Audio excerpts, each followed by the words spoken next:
Melbournians consume more books, magazines and newspapers than any other city in Australia and enjoy the highest concentration of community book clubs in the country. The Book Buzz for local authors is being supported by worldwide fans who join in on monthly signings, book awards and festivals, local, domestic and rural. 2, 1. Home to Australia's oldest library, it is no doubt that Melbourne is the capital for book lovers. Victorian authors have dominated Dymocks Bookshop Top 101 list for 2016. John Marsden, who wrote Tomorrow When the War Began, has now become an international franchise and took out the young adult genre. A community that focuses on reads for girls and boys aged 10 to 18 and consists of fantasy, contemporary and romance. The first take of the Bookburbia duology series follows Juliet and Sampson and Siobhan Plaza, uprising young adult authors who use different areas in the city of Melbourne to define the type of story they set up for their characters. With two completely different approaches, we question what type of story do they want the city to tell for them, and why Melbourne? My name's Juliet and my book is called Dance Demons. Dance Demons is set in locations such as Richmond, Carlton, Elsternwick, Hampton and Elwood. Dance Demons is a story about mystery, murder, dance and romance. Stephanie, the main character's boyfriend, is tragically killed on her 17th birthday in a car accident. She's lost and doesn't know what to do with life, so she decides to take up Latin dancing. And she is drawn into the world of her dance teacher, Anton. "Don't say a word," Anton whispered, placing his fingers to his lips. The two dancers gently swayed in the middle of the dance floor. A bright beam from the fluorescent light caught Stephanie's figure, casting a delicate shadow upon the wooden floorboards. Listening to the music, Stephanie allowed Anton to lead her movements.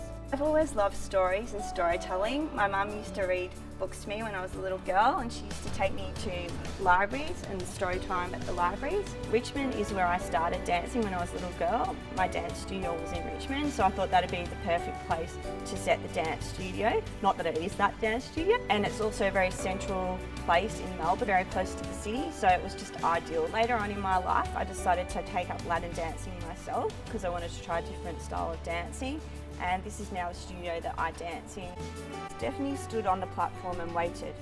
The bright orange light along the edge of the platform separated the passengers from the train. This warned travellers of the potential dangers they may face. She had caught the train to Richmond many times to watch the football at the Melbourne Cricket Ground. Andrew's football team was the Melbourne Demons, and he had convinced her to barrack for them too. Together they had watched the boys wearing the red and blue. Stephanie had liked the fact that the colours were red and blue, but she disliked that their mascot was a demon. The word demon made her think of evil. This was the first time she caught the train to Richmond alone. Here we are at Richmond Station, where a lot of Dance Demons is set. Stephanie, the main character, to get to the dance school, needs to come to Richmond Station to get to the class. So she'd walk along here quite a bit, all alone, because Andrew's not around anymore. As she stepped onto the platform, the bitter wind blew her hair around her face. Tucked her hands into her jacket pockets. Where is this dance school, she thought to herself as she walked down the steps from the platform.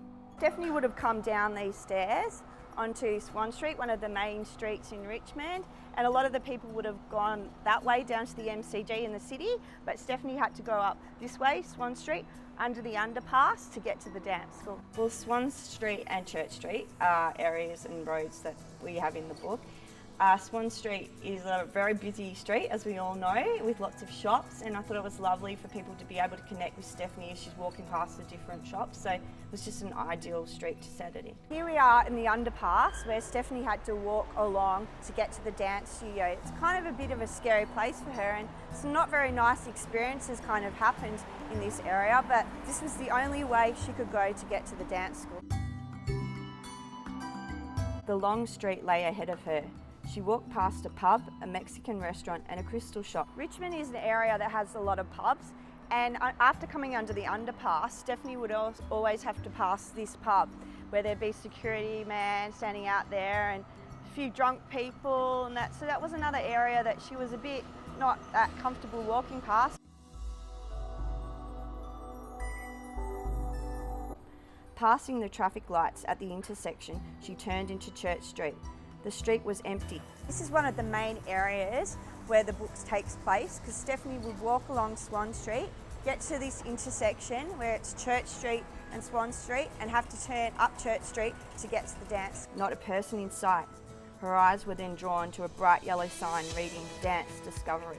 Dance school was a place where she was a bit unsure of all people. She didn't know who to trust, and it was a place where she was exploring herself, and she wanted to be done up, and they wanted to wear makeup to impress Anton. So that was a place for her where she wasn't exactly in her comfort zone. I think writing a book in your own city is a fabulous idea because you can stroll around the streets and you're in the location, it's just perfect. Whereas if you're trying to write about a book overseas, it's a lot harder to try and visualise and work out what you're going to write about. So if you're on location, that's a great way to start. I didn't write any of the scenes being in the locations.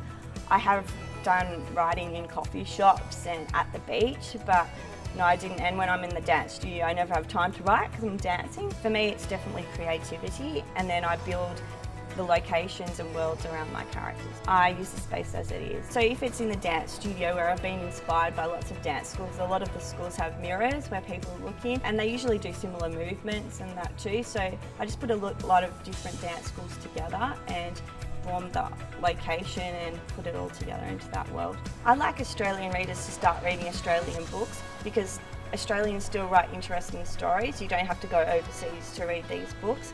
Stephanie has ups and downs in her life, and it's about never giving up. So I try to send the message to people to never give up.